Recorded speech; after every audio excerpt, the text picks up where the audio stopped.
Iran पर जरहियत के दौरान सिर्फ फौजी अहदाफ निशाना बनाए जाने के अमरीकी दावे का पोल खुल गया। यूनिसेफ के मुताबिक ईरान में अब तक 181 बच्चे शहीद हो चुके हैं। न्यूयॉर्क टाइम्स भी मिनाब स्कूल हमले में अमरीकी किरदार सामने ले आया।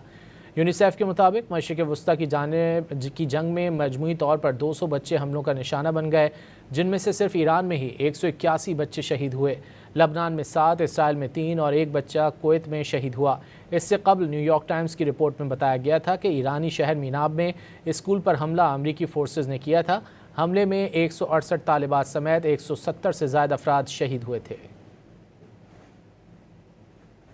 ईरान पर जरहियत के दौरान सिर्फ फौजी अहदाफ निशाना बनाए जाने के अमरीकी दावे का पोल खुल गया। यूनिसेफ के मुताबिक ईरान में अब तक 181 बच्चे शहीद हो चुके हैं। न्यूयॉर्क टाइम्स भी मिनाब स्कूल हमले में अमरीकी किरदार सामने ले आया। यूनिसेफ के मुताबिक मशरिक़ वस्ता की जंग में मजमूई तौर पर 200 बच्चे हमलों का निशाना बन गए, जिनमें से सिर्फ ईरान में ही 181 बच्चे शहीद हुए। लबनान में 7, इसराइल में 3 और एक बच्चा कुवैत में शहीद हुआ। इससे कबल न्यूयॉर्क टाइम्स की रिपोर्ट में बताया गया था कि ईरानी शहर मीनाब में स्कूल पर हमला अमरीकी फोर्सेज ने किया था।